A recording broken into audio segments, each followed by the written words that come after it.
So welcome to my work solutions for the Edexcel Higher International GCSE.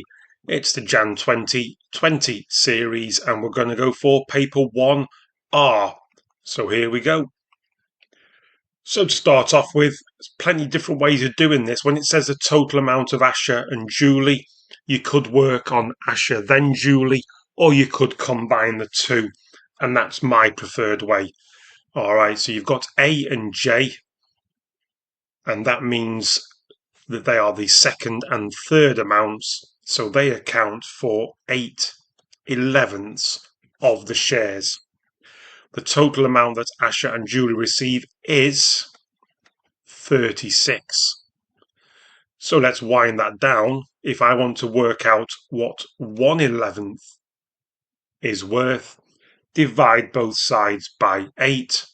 So one share, all right, one of the 11 shares is worth 4.5. B receives 3 lots of these. He's first in the list, so it's 3 times 4.5 to get $13.50. Question 2, as bog standard as it comes. So make them top heavy, improper, whatever you call them. Big times bottom plus top. And then we're multiplying by big times bottom plus top. It's a show, so obviously, I personally wouldn't be reaching for a calculator. I'd be cancelling down the fact we've got multiples of 8 on the top and on the bottom, giving us top times top for 42, bottom times bottom for 5, and 5 goes into 42. Keep an eye on the answer to make sure you haven't made a silly mistake. Yep, we're all good. It's 8 2/5. Number 3, make A the subject. I always say leave the A term where it is, get rid of everything else. And now leave the A where it is and get rid of everything else. So to get rid this way, they're multiplied when they're all written together, so we need to divide. So to isolate the A, we divide both the left and the right hand side by 2C. Factorise fully, that's giving you a clue that letters and numbers both can come out. So do your numbers first. 9 and 12, the highest common factor of them is 3. So that's what needs to come out. 3 3s are 9. 3 times -4 is -12. Now I'll do the letters. What letters do they have in common? Just an F. And what letters are left over? Just an E on the first term. On to C. You can expand them using loops, grids, doesn't really matter as long as you get the correct final answer. I'll go for loops. We're going to get x squared. We're going to get 2x. We're going to get -10 on the end, because I don't care about the order of which we do them. And then we're going to get -5x. So when it's simplified, that's x squared, +2, take away 5, goes into minuses. And there we go. Part D, so when you multiply, we add the powers. And when we divide, you subtract the powers, giving us n to the power of 6. Number 4, one of them Venn diagram questions, which they seem to love on this era, sort of just pre-COVID really, of Venn diagrams without the Venn diagrams. So firstly, B union G means B and G all together, but if any numbers appear twice, don't write them twice. For example, the letter E. So B-L-U-E and grey without the E. And then we've got a slightly weirder one. So this means, what's the crossover? What's in both these bits inside W and outside of G? So outside of G, is them. All right, outside of G. As you can see, the problem is G has got an E in it. So where's the crossover? Because if you were drawing these in a Venn diagram, by the way, E would be in the middle. So in terms of outside of G, the E would not be included. So it's what's outside. All right, it's the white, but without the E, because that, as we know, is in the intersection of all three. And that kind of gives you an insight into the answer for part B. Serena writes down this statement that the intersection is the empty set. All right, there's nothing in it. Is she correct? Absolutely not, because E is in all three. However you want to explain that, don't overcomplicate. It's the usual, yes, they've given you 3 lines, but it's only worth 1 mark. Don't over waffle. Number 5. So, keyword is always realizing, is this an area question or a perimeter circumference question? So we're covering it with grass seed. It's an area question. So without reading all the waffle, I start to write that the area, it's a semicircle. So it's a half of pi times the radius squared. And you can write that. My calc does it in terms of pi. If you want to go for 81.4-ish, feel free. Either way, it's in meters squared, sorry. Then they have 12 boxes of grass seed. Each covers 6. So they've got 72 meters squared coverage. Obviously, in that form, it's difficult to compare. So at some point, it was worth going and saying, oh, hold on. This person needs more than 80 meters squared. They haven't got 80 meters squared. So however you arrive there, it's a no. Number 6, you've got a quadratic. So solve means factorize first. It's as bog standard as you'll ever get. On these higher papers, we need 2 numbers that multiply together to make negative 36, but add together to make negative 5. If you're a list making person, feel free. Or if you spot it straight away or prefer to stare at it, or if you've been revising, these are quite common numbers. It's a negative 9 and a positive 4. But that's just the 2 marks. It's a 3-mark solving question. They want the values of x. So change the signs from the brackets 9 and negative 4. Number 7, one of those where you've got to spot its reverse percentages. Why is it reverse? Because we don't know the original amount. We do know the multiplier because it's a reduction of 15%, which gives us the 20.4. And it's reverse percentages because although you've got the multiplier, you actually need to divide by the multiplier, and we get the reassuringly friendly looking answer of 24 euros. Number 8, these are very common mean questions where actually it's all about the totals.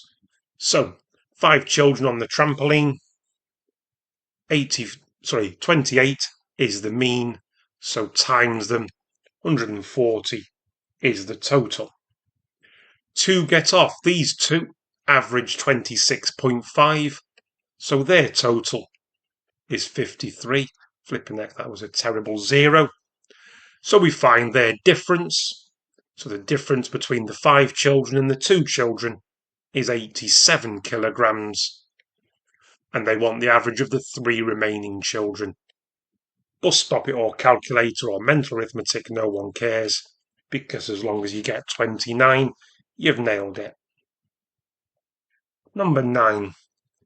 So One of my keys to this question is always double check. Units are in centimetres. Then it's centimetres cubed, but we've got the conflict, kilograms and grams. So well worth keeping an eye out for these. It's pretty obvious, in my opinion, that it's mass and density, so well worth writing out the DMV as your next. So, work out. Alright, we need to work out. We've got the mass, we've got the density. What's the volume? So, it's 5.73, but that's in kilograms. Let's change it to grams. And we divide it by the density, which is 19.32. So the volume is 296.58-ish. So that is the volume required of the statue that is being created. So the question is, how many of these blocks do we need? So basically it's volume of the big one, that's the statue, divided by volume of these little blocks, which you could have worked out straight away, to be fair. Who cares when you work it out? You get 24 centimetres cubed, so the statue needs dividing by 24. And we're being told it's 12.35-ish of those cuboids, but you can't be short, so it's one of those situations where even though it's 0.3, it must get rounded up, because you can't have, you must have a minimum of 12.3 cuboids, which means you need 13 cuboids. On we go. So this one's a perimeter question. So, perimeter of the hexagon. So the hexagon, it's regular. All sides are the same. So I'll make a note. Times each of these by 6. And we have an expression for the perimeter of the hexagon. In a similar way, we can look at the isosceles triangle. With it being isosceles, that's x plus 5 over there. So we can do the same here. We can total them together. 2x, x, that's 4 x's. 5 plus 5, take away 3. And there we go. So we can now make the statement, if these perimeters are equal, then these expressions are equal. You've set up the equation, now get it solved. So we'll add 6 to both sides, while subtracting 4x from both sides. And we've got the value of x, but don't celebrate just yet, because that's not the answer. It wants you find out the length of each side of the hexagon. So it's not about what's x, it's about what x take away 1 is. So it's actually 5.5 for the 5 marks. So errors and bounds for number 11. So the key to all parts of this is when you want upper and lower, you need to go up and down by half the rounding amount. So this one is like nearest 100 grams or 0.1, so you need to go up for your upper bound to 4.35 and go down by the 0.05 for the easy couple of marks. Same principle for G, but there's now a calculation involved. So logically, let's think about it. To get the highest value of G, I'll want the highest value of E possible, and I want to subtract the smallest possible value. So for F and E, for E, I just go up to 17.5. And we're going to take away the smallest f, so we go down for f, that'll be 9.35 is the lower bound, and we subtract them. And no daft rounding off like sometimes happens on these questions. Number 12, as always, rather than me fighting with technology to get anything reasonable, I've just cut and pasted and screenshot my worked answers where I've done it physically. with a pen, pencil, ruler, whatever. So part A, which I've enlarged the graph so you can't see part A, but you can probably guess it because it's very standard. It says estimate the median. So I would go to the 30th, along and down, I get 23, which must be the perfect answer because the mark scheme allows anything between 22 and 24. And then I've done the interquartile range, so a quarter of 60 is 15, 3/4 is 45, and the values I got, not quite so perfect. I get 29 there, I got 17 here, so when I subtract them, I get the interquartile range as being 12, or in fact not too bad, because the mark scheme says 10 to 14. Alright, on the next bit, you use this information to make the comparisons. Now, my advice is always try and set them in context. Don't just say 12 is bigger than this, 15 is bigger than this. Put them into context. So, as always, I've written these out in full on my worked answers. So go to the link that's in the bottom of the video. I've written them out as an examiner would like to see them. Here I'll just describe them. So compare the waiting times, you compare the means, the averages, in this case, the medians. So the median of this hospital, hospital B is 28, hospital A is 23. So you can say, on average, A has lower waiting times than at B. All right. And you can say a similar comment in terms of range, but when it comes to range, good word to get in is varied, or either less consistency or more consistency. So I would put the waiting times at hospital B, because the interquartile range is 19 as opposed to 12. You could argue the interquartile range is 7 longer, but I would actually go a bit more into context and say that the waiting times at hospital B are more varied. They're the words I would try to get in. On we go. Number 13, these are extremely bog standard.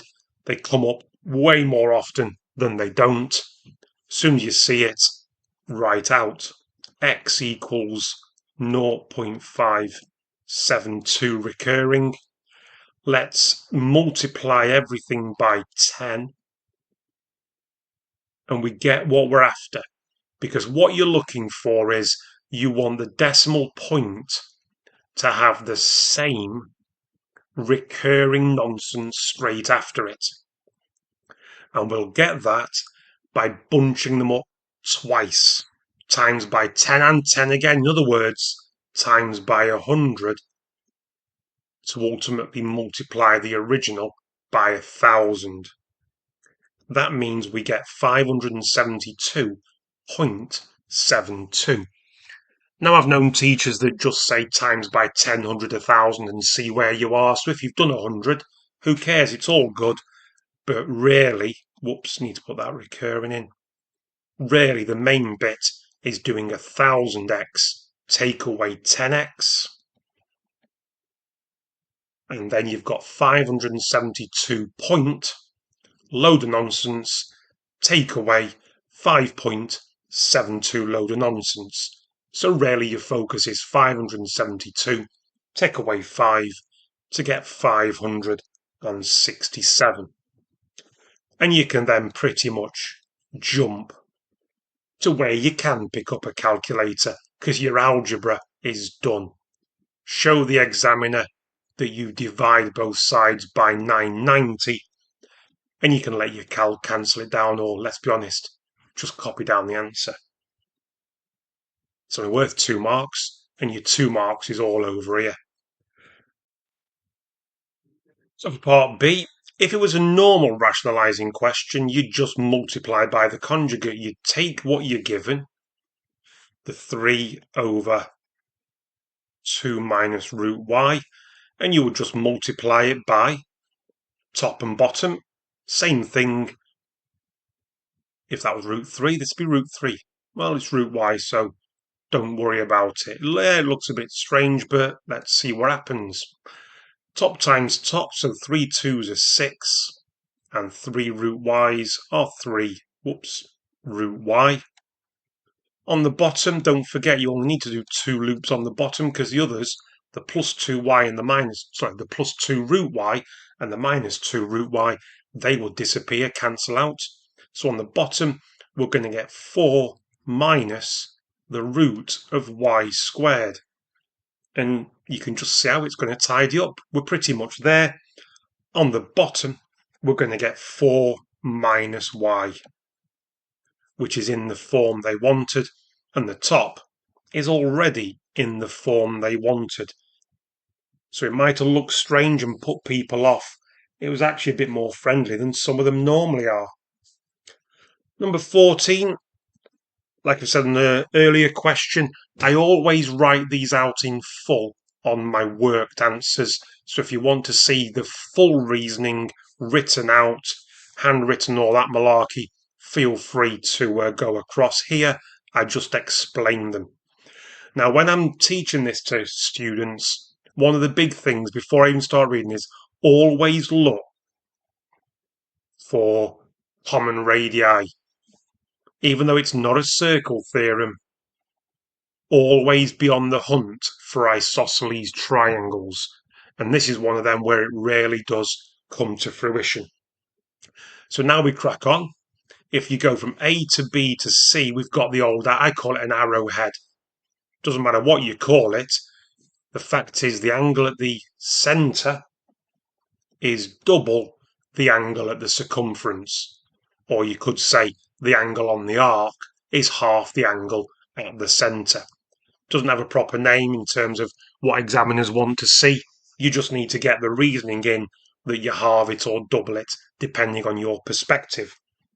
Once we know that, we can make the statement that base angles of an isosceles triangle are equal.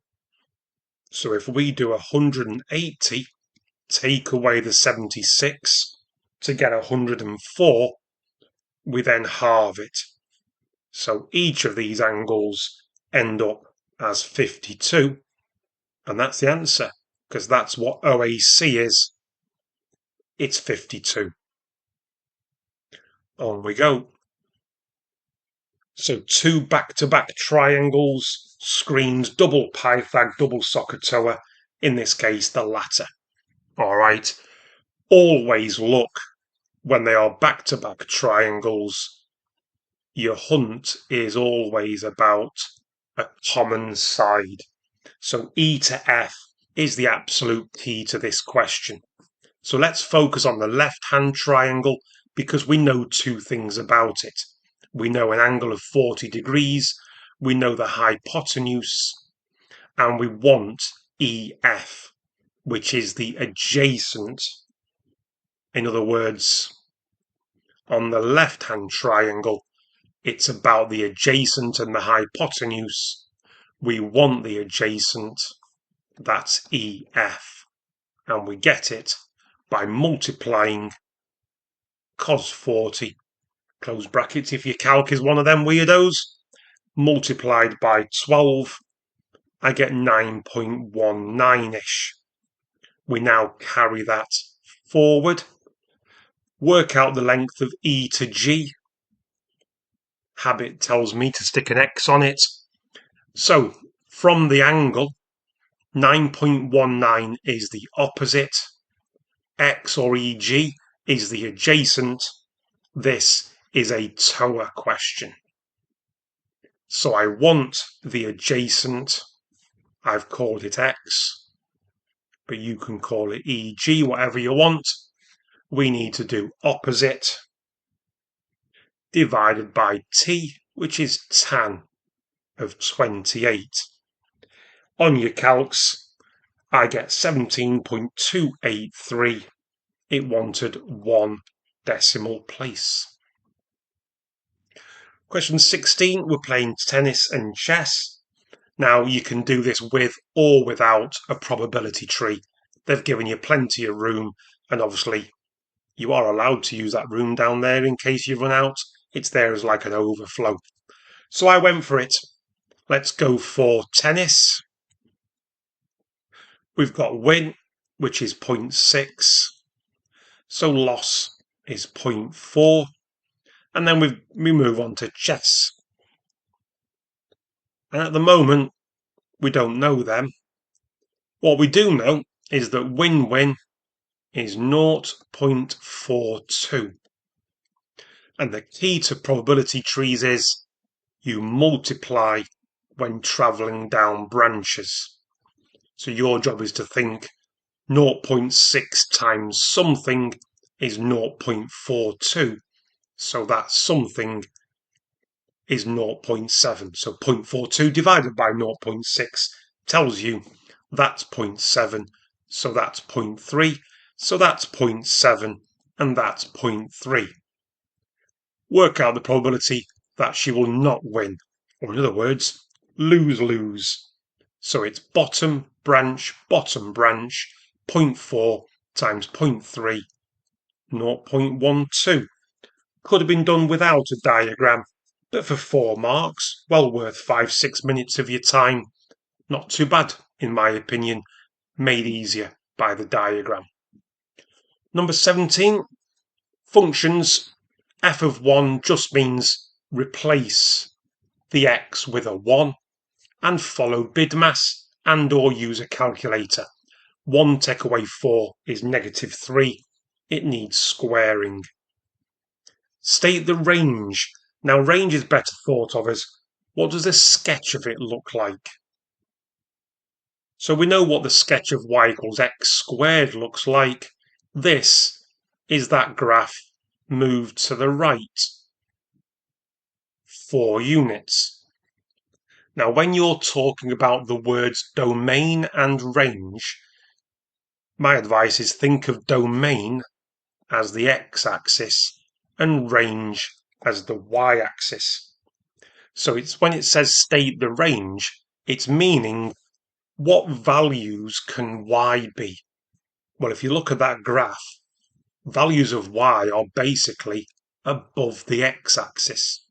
In other words, greater than 0, but at that point can be equal to 0.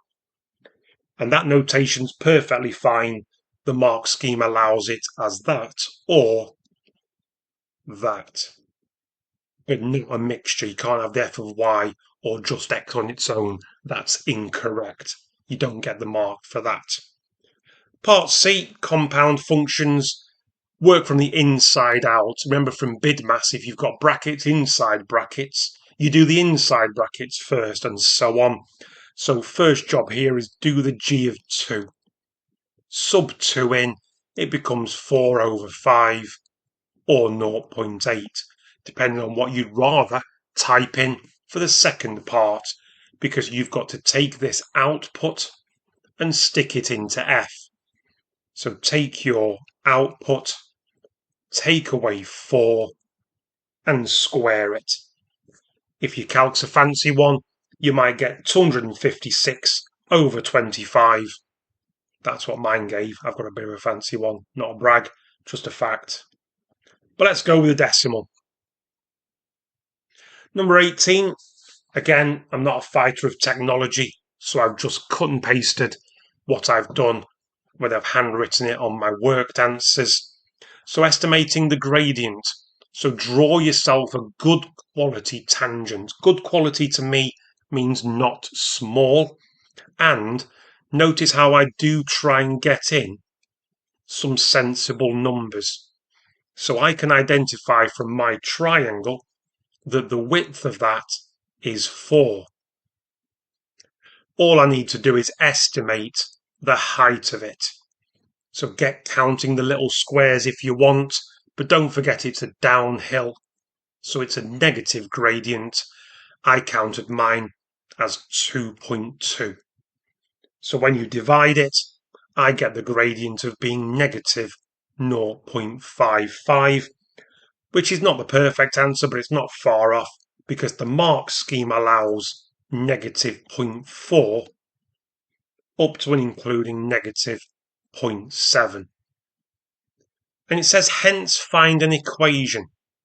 As soon as you're asked for an equation of a line, your brain's got to say y equals mx plus c. We've just found the m. We need to use our graph to find the c. So if you zoom in on mine or have a quick estimate, I think it's just over 3.4. It's estimate, so I'm going to call it 3.5. All right, so y equals the gradient x plus 3.5. Now part B is quite a strange one. The equation has exactly two different solutions. So let me just zoom a little bit back up, because any horizontal line that you draw on equals k. You'll notice there are 3 points of intersection on this one I've just drawn. And that's not what it's asking for. So the only places there are two is this top line here and this bottom line here, because you want a tangent and another solution, a tangent and another solution. So you've got to ask yourself, where are those horizontal lines? And as you can see from my graph, they go through +3 up here, and down there we've got -1. All right, they're your answers, +3 and -1. Number 19. Histogram where it's all drawn. It's that old catch where they haven't given you any labels on your frequency density. So what have they told us? They've told us that between 155 and 170, in other words, these two bars, they have a total area of 160. Now, there's lots of different ways of going about this. All right, you could count little squares. For me, what I did was I called the first big square x. So this one will be 2x. That one is 3x. That height for this tall bar, I'm going to call 4x. So any of the smaller bars, they're just like 1.8x and stuff like that. But I'm going to find out x by doing the following. So the area of a bar is its frequency. So this 160 must equal the area of this bar, which is a width of 5 times by a height of 4x, added to the second bar, which is a width of 10 times by a height of 2x. That's another 20x. In other words, 40x equals 160, or even easier, x is 4. I've got my frequency densities. So now I can start attacking this final line. Work out the total number of students in the school means work out the total area of all 5 bars added together. So this first bar, as you can see, has a width of 15. So what's its height? Well, if each big square is 4, this one will have a height, as you can see, that'll be 4, and each double square is 1. So this will be 7 students. The second and third bars we already know. This next bar is 8 lots of 10. Oops, I've done the same one. I meant this next bar, sorry, that one is 15. And if you count its height, it's halfway. So that's going to be 6. And the final one, it's only a little one, it's 5 by 3 students. So it's 15. So basically, it's 105 plus 106 plus 90 plus 15. We get 370. On we go. Number 20. People always get put off by these. I'm telling you right now, not as bad as you think. Before you soak up all the waffle, focus on the diagram of the cone or the frustum, whatever you want to call it. So, if the height of the large cone is halved, all the linear measurements, all the straight lines, will be in the same proportion. So if you halve the height to go from big cone to little cone, the radius would also halve. So if it was 8 here, that'd be 4. Because if that was 10, that'd be 5. They're all halving. Well, just because we don't know them, we don't know their number, their numerical values, doesn't mean we can't crack on. Now we can just get on with it. We can set up an equation, and trust me, like always, in these questions where you're not given any numbers, loads of letters will cancel out. So just go with the flow, trust the process, go with the flow. The volume of the frustum is equal to the volume of the sphere. Let's do the sphere first. So you flick back to your formula sheet, your formula page, and you read that the volume of a sphere is 4/3 multiplied by pi multiplied by the radius cubed. There's nothing we can replace. The volume of the frustum is big cone minus small cone. Big cone, go and look it up on your formula page again. It's 1/3 times pi multiplied by the radius of the base squared multiplied by, be careful here, it's the height, but the height is not h, the height for the big cone is 2h, and we need to minus the volume of the small cone. And the bit to be careful with here is the radius of the base squared is r over 2 squared. But the height of the small cone is indeed just a h. Now let's just get rid of a few things. There's a pi in everything. That can go.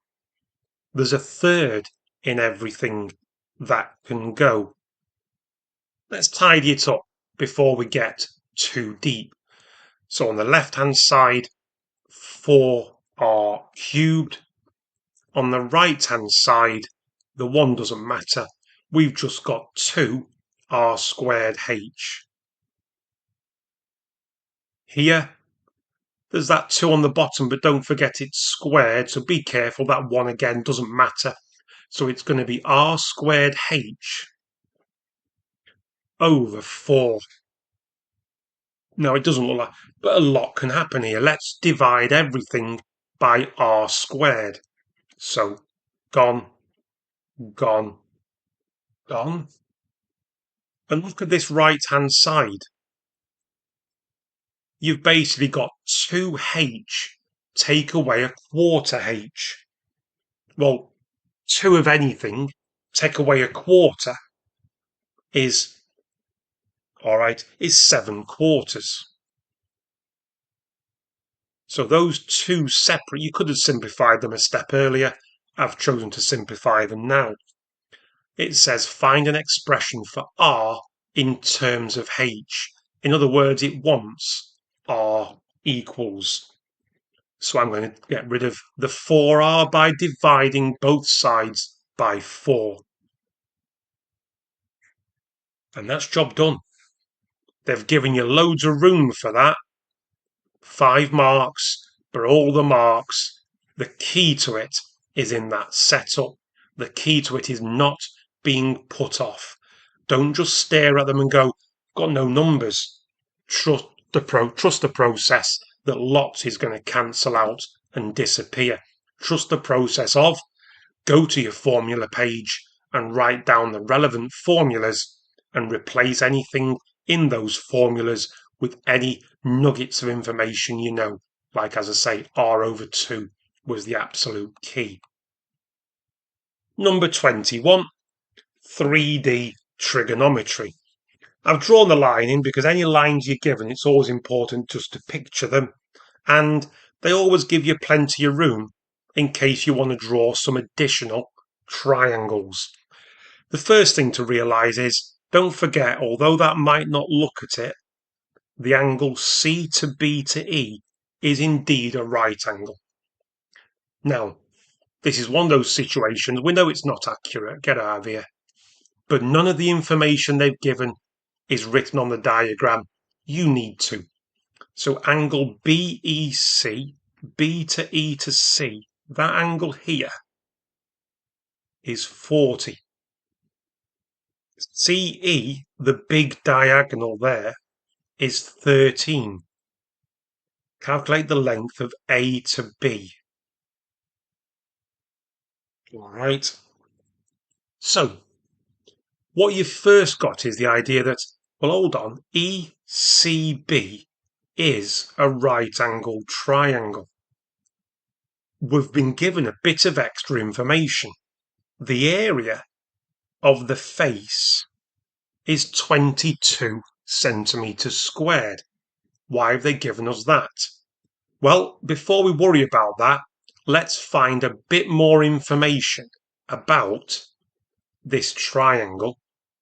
Let's look, and as it happened, whenever you've got back-to-back triangles, or in this case, common triangles that share an edge, that should be your focus. So my first focus, before I start worrying about what the heck this was telling me that for, let's find the length of B to C. So we've got the angle, we've got the hypotenuse, we want the opposite. We're going to apply SO. I want the opposite, which is BC. So it's sine of my angle multiplied by the hypotenuse. We're going to end up wanting one decimal place, so always work in at least 2 decimal places. I go to 3. So we've got the length of BC. Now, here's the key. All right, once you've got that, it told us what AC is. So let's now focus on the front triangle. It's not right angled. So it is a case of ACB. There's an angle here. God knows what it is.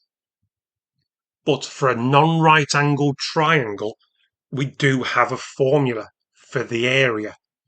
We can say that a half times A, which is one of the sides, times the other of the sides, times by the sine of the angle which splits them, is the area. So obviously we need to unpick this. So take your 22, double it, divide by 6, divide by 8.356. You're going to need to inverse sine for the angle. What did I get? 0.8782 when I rearranged it, when I times and divided. And that means the angle, I say is in inverted commas because there's something else to worry about. So the angle for X on your calculator is 61.4. Now, although the diagram is not accurately drawn, it does look bigger than 90, bigger than 61.4. And that's not because of perspective, that's because it's obtuse. We've got an acute answer. Now, I could spend ages explaining why, but let's not forget, in terms of, if you want to just do a quick version, on the sine curve, you get 2 solutions. And this, for example, the sine of 30 and the sine of 150 are both a half. It's just a fact. Check it if you want to. And those angles, 30 and 150, add up to 180. So to get the obtuse angle, you take away the 61.4. So you've got to take care on that, and so on. Now you've got enough information to find the length of AB. Because if you go back to your triangle, now if you are like me and you've written loads on it, feel free to draw an extra diagram. We've got the 6. We know that's 118-ish.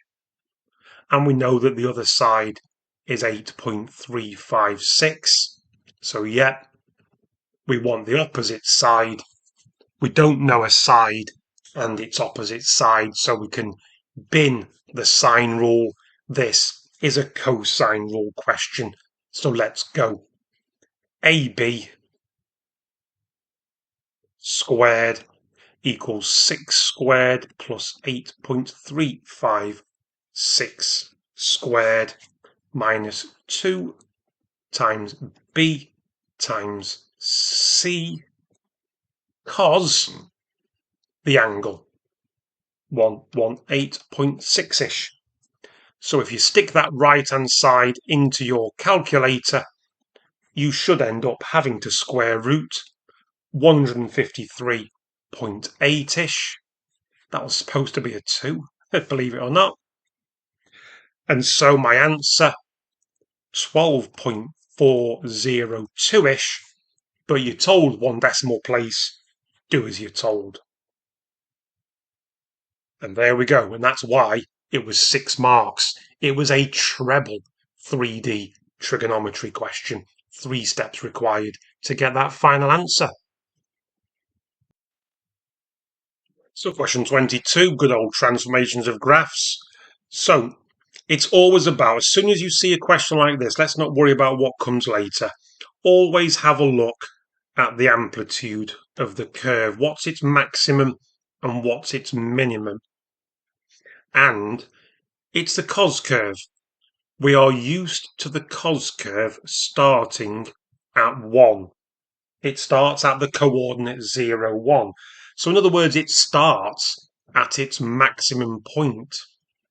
So the thing to notice here is it would normally start there. What has happened?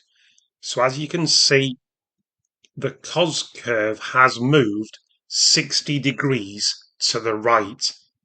So by studying what I've just met, the numbers, the 2.5 and the 60, you've just given yourself the answers to part A.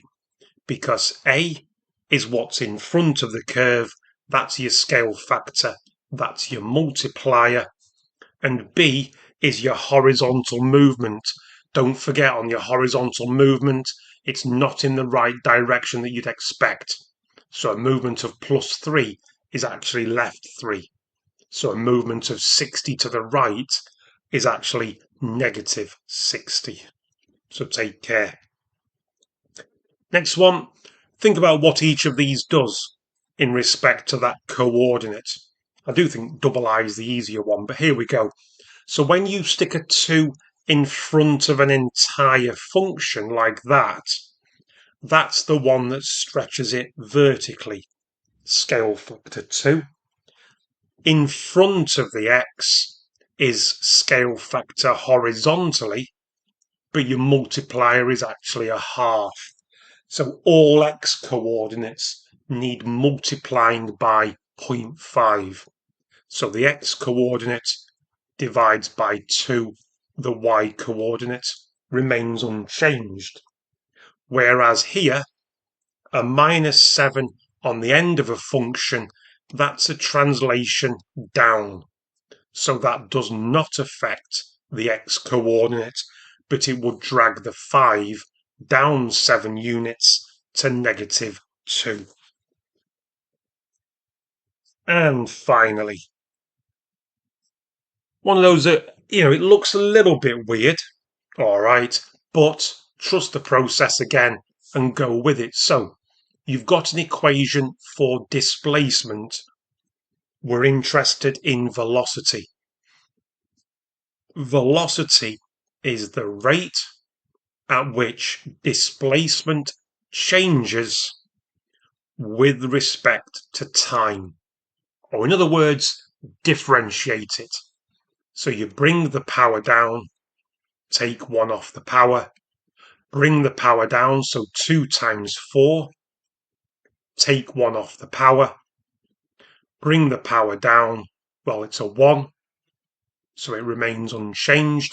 Take 1 off the power, so t becomes t to the 0, so it's 1. So it disappears, and a +7. When you differentiate, you just get rid. So you've earned a couple of marks there. Where else do we go? So find an expression for time in terms of v. So long story short, it's telling us to replace baby t with big T. Doesn't really matter whether you do or don't, but we want to rearrange it down the bottom to have t equals. Now this is cropped up on a couple of papers, 2019. In order to get an equation that looks like this in the form of t equals, you have to complete the square because it's a quadratic. The only way you can get 1x or 1t in this case is by completing the square.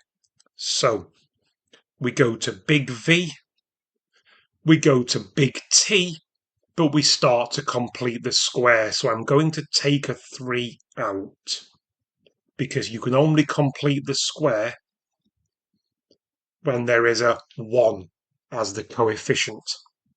So we must also divide the 8 by 3. And I leave the 5 alone. If I wanted to, I could add 5 to both sides, but it doesn't really matter when you do it. It's going to happen. So now we complete the square inside the square brackets. So we halve the number next to t. So the 8/3 is going to become 4/3. Use a calc if you need to. We square that and we take it away. So square the top, square the bottom. We haven't touched the -5. At this point, I am going to add the 5 to both sides. Why the heck not? And now I'm just going to expand. So I will have 3 lots of my t brackets. Why didn't I just... I'm getting rid of the square brackets. Come on. Wakey, wakey. So it's t plus 4/3 squared. And we need to do the 3 multiplied by the 16/9. And it's a negative. So we just times the top. So it's minus 48/9. Now, as you can see, we've only got the 1 t. We now need to make t the subject. So I'm going to leave the t plus 4√3. I am going to add 48/9 to both sides. That gives me, in fact, let's leave the 3 there. I'm going to add 48/9 to both sides. Grabbing my calculator, I get v plus 31/3. Then I'm going to divide both sides by 3. That'll give me v/3, or in other words, 3v/9. And divide this by 3, which will give me 31/9. I'm also going to square root it. Now, there's a much longer reason to this, all right, but the main reason is we're normally only interested in positive square roots, all right. The clue is actually in the question. We're not bothered. There's reasons to reject it. Again, that's for another day. Let's not. There's another video where I just said, sack that off. When we look at the square root, let's only focus on the positive. So we've got rid of the divide by 3. We've got rid of the square root. We're only left with the positive 4/3. So we are now going to subtract 4/3 from both sides. There's a big clue, isn't it? We're going to subtract 4/3 from both sides. But the third on the bottom is going to go here. The positive. Now, as you know, when you've got the square root of a fraction, the square root of a fraction is rarely the square root of the numerator over the square root of the denominator, which happens to be 3. Oh, what a coincidence. So I did scrimp a little bit on my working out there, but as you can probably tell, I was running out of room. Probably should have written an extra line or two of working out, but it's a 6 marker. It's a big one. It's ultimately differentiating and rearranging formula using completing the square. Probably, I think it's fair to say, a nasty way to end a paper, but damn good revision. When you're when you are revising 3 topics at the same time, transposition of formula, differentiation, and completing a square, that's not a bad day's worth of revision. So anyway, I hope that's helped. I'll see you on the next one.